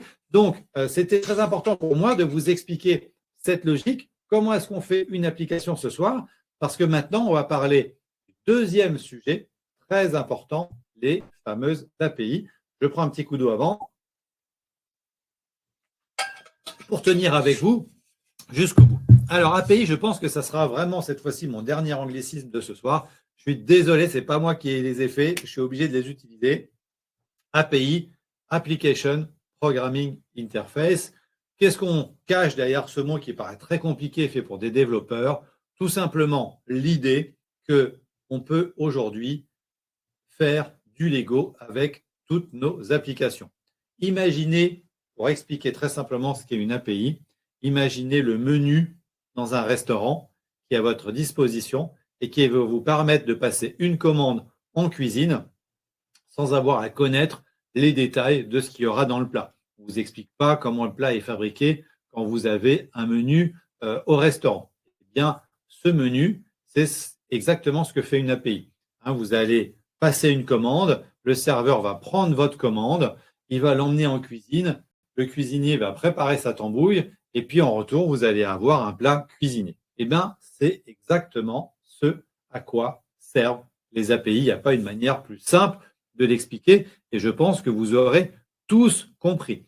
Et la bonne nouvelle, c'est que vous ne le savez sans doute pas, mais tous ici, vous avez déjà utilisé au moins une API. Et je vais vous donner quelques exemples très simples. Quand vous êtes aujourd'hui, par exemple, dans votre logiciel de relation client, ici, c'est une copie d'écran de Pipedrive. J'aurais pu prendre Salesforce, j'aurais pu prendre HubSpot, j'aurais pu prendre Salsa. Il y en a des centaines et des centaines des outils de gestion de la relation client. Eh bien, lorsque votre outil de relation client va se connecter, par exemple, chez nous à PandaDoc, ici, que vous avez à droite, qui est un outil de signature électronique, eh bien, je vais faire quoi? Je vais mettre mon login, mon mot de passe PandaDoc dans Pipedrive.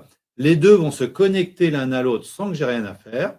Et à chaque fois que je vais envoyer un nouveau devis depuis Pipedrive, il va partir automatiquement en signature électronique dans l'outil PandaDoc.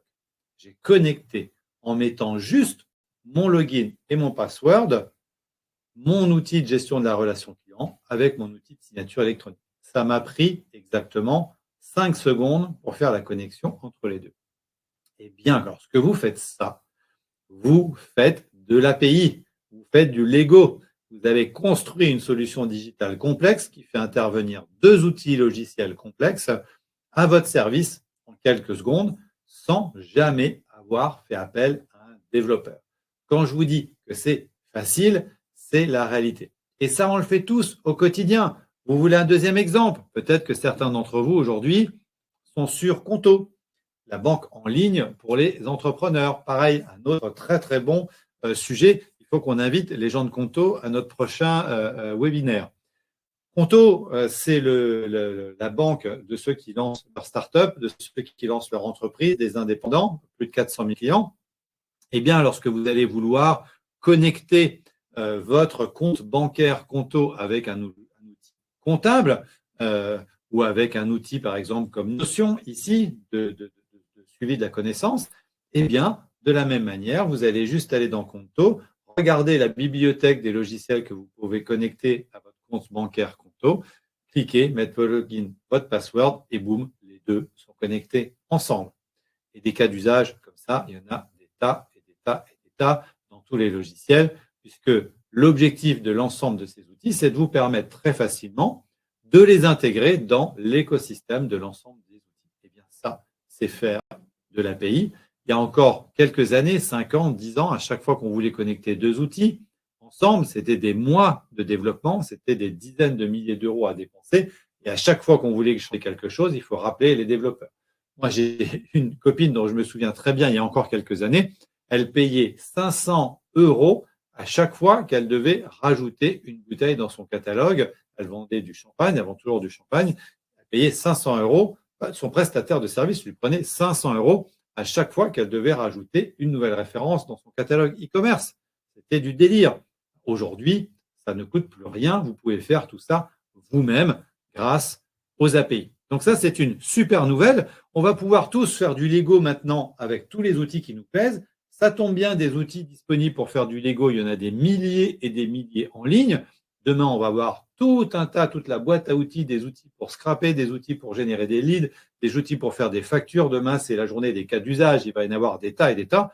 Et vous allez voir tout ce qu'il est possible de faire en quelques clics de souris. Et qu'est-ce qui se passe quand ces deux outils, finalement, n'ont pas prévu de s'interconnecter? Parce que, bien évidemment, quand on s'appelle Conto, on va proposer 10, 20, 30 intégrations natives, mais il manquera toujours le logiciel que vous utilisez ou celui qui n'a pas été prévu